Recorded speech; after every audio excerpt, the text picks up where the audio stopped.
کسی کے دانت اونچے کر دیے، کسی کے جو دانت لیول میں کر دیے، برابر کر دیے، یہ تو سب بتا کہ قدرت ہے، اللہ کی مشیت ہے، اللہ نے بنایا ہے نا۔ اور اللہ نے کسی کو بیکار بنایا ہے کیا؟ بدصورت بنایا نہیں۔ اللہ تعالیٰ نے خود کہا لقد خلقنا الانسان فی احسن تقویم، اللہ کہہ رہے ہیں۔ تو اللہ تعالیٰ نے کسی کو بدصورت نہیں بنایا ہے، لیکن یہ تو کہ تم اپنی تمام تر حقیقت کو چھپا کر جو ہے نا اللہ کی گویا کہ خلقت میں تبدیلی پیدا کر کے سامنے والے کی رضا چاہتے تو کیسے ہوگا؟ اب ایسے ہی ہوا کہ اس نے جو ہے فیس بک کے ذریعے سے سامنے والے کو بھیج دیا اور وہ بھی اس پر عاشق ہو گئی، اور جب بات آئی ملنے کی یا جو سامنے منگنی تک کی بات آئی تو معاملہ الٹا نکلا۔ اس نے کہا السلام علیکم، ہمیں نہیں چاہیے تم جیسا شوہر، ہمیں نہیں چاہیے۔ فیس بک پر تو کچھ اور تھا اور سامنے حقیقت کچھ اور آئی۔ تو زمانہ دوستو آج ایسا ہے، دور ایسا ہے۔ تو انسان ماں کے ذریعے سے کریم خرید سکتا ہے، شیمپو خرید سکتا ہے، لیکن خوبصورتی اور سیرت کو نہیں خرید سکتا۔ سیرت تو اللہ تعالیٰ نے بنائی ہے، صورت اللہ نے بنائی ہے، اور اگر بگاڑنے کی کوشش کرتا ہے تو اس کے لیے اللہ تعالیٰ نے قرآن میں اعلان کر دیا ہے لا تبدیل لخلق اللہ۔ ہاں، اللہ نے تم کو اتنا اچھا بنایا ہے، اس کے باوجود بھی تم کیا کر رہے ہو؟ اس کے چہرے مہرے کو بگاڑتے ہو، اللہ کے سامنے گویا کہ اللہ کی غیرت کو چیلنج کر رہے ہو، اللہ کی تخلیق کے اندر تم بدلاؤ پیدا کر رہے ہو۔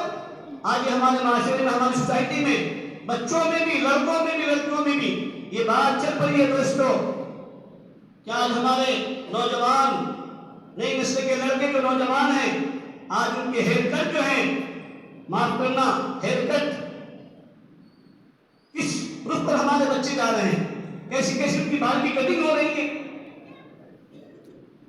جس بات کے بارے میں اللہ کے نبی علیہ السلام نے فرمایا کہ اللہ کی لعنت ہے ایسی کٹنگ کے اوپر، اللہ کے رسول کی لعنت ہے ایسے بالوں کو کٹوانے پر۔ اور وہ بال جس کو ہمارے مشائخ نے نام دیا ہے، ہمارے ایک اللہ والے کہنے لگ گئے کہ یہ بال کٹ نہیں ہے، ہیئر کٹ نہیں، بلکہ خنزیر کٹ ہے، سور کٹ ہے یہ بال۔ اس لیے کہ دیکھو اس کے کیسے رہتے ہیں، نیچے بدن پر بال چھوٹے اور سامنے ریڑھ کے ہڈی پر کیسے بال رہتے ہیں، سامنے کیسے بال رہتے ہیں۔ مشابہت ہو رہی کہ نہیں ہو رہی ہے؟ ہماری نسلوں کی مشابہت اس سے ہو رہی کہ نہیں ہو رہی دوستوں؟ اور میرے آقا صلی اللہ علیہ وسلم نے کیا فرمایا؟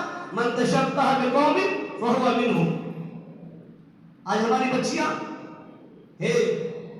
اس میں جا کر سیلون کے اندر جا کر جو ہے نا شادی سے پہلے، منگنی سے پہلے یہاں کی کٹنگ، بھروں کی کٹنگ، بال کی کٹنگ، علمان والحدیث حرام ہے، حرام، اللہ کی لعنت ہے ایسے لڑکوں پر بھی، ایسی لڑکیوں پر بھی۔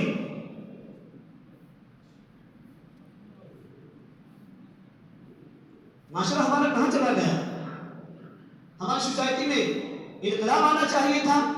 ہم دن بدن جو ہے نا ہمارے نبی صلی اللہ علیہ وسلم کی تہذیب، ہمارے آقا صلی اللہ علیہ وسلم کا کلچر آج ایمان والوں کو پسند نہیں ہے دوستو۔ پھر آپ خود فیصلہ کریں کہ اللہ کی رحمت ہماری طرف کیسے متوجہ ہوگی۔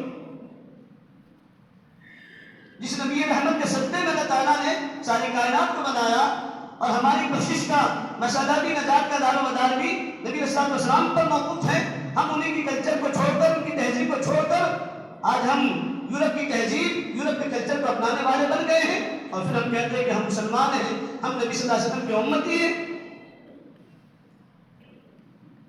ایک بار نہیں، 100 بار ہمیں سوچنا چاہیے، اور اگر ہمارے گھروں میں، ہماری زندگیوں میں یہ چیزیں ہیں تو اس سے قائم ہونا چاہیے، اپنی نئی نسل کو سمجھانا چاہیے، ایسے والدین کو اپنے ایسے اولادوں کو سخت توبیخ کرنا چاہیے، ڈانٹنا چاہیے، نہیں بلکہ مارنا چاہیے، گھر سے نکالنا چاہیے۔ آج ہم اپنے اولادوں کو خوش کرنے کے لیے اللہ اور اللہ کے رسول صلی اللہ علیہ وسلم کی نافرمانیوں کو اپنے ہاتھوں سے دیکھ رہے ہیں، ان کی سنتوں کو چھوٹتا ہوا اپنے آنکھوں سے دیکھ رہے ہیں، اس کے باوجود آج باپ بھی خاموش ہے، ماں بھی خاموش ہے۔ اور پھر یہی ہوتا ہے آگے چل کر کہ جن اولادوں کو خوش کرنے کے لیے ہم نے اللہ اور اللہ کے رسول صلی اللہ علیہ وسلم کے طریقے کو، ان کی سنتوں کو پامال کیا بچوں نے، اور ہم خاموش بیٹھے رہے، کل آنے والی وہی نئی نسل، وہی اولاد ماں باپ کو ورلڈ ہاؤس گروپ میں پہنچا رہی ہے۔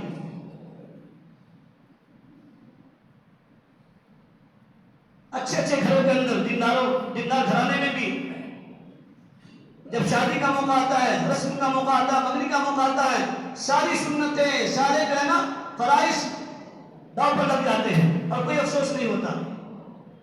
اور پھر ہمارا نظریہ کیا ہوتا ہے؟ ہماری بات اور ہمارا اظہار خیال اور پھر ہماری جرت، ہم کیا کہتے ہیں؟ شادی بار بار نہیں ہوتی، ایک بار ہوتی ہے۔ تو شادی بار بار نہیں ہوتی، یقین نہیں ہوتی، لیکن کیا اللہ کے نبی صلی اللہ علیہ وسلم کی سنتوں کو، شریعت کو پامال کر رہے ہیں؟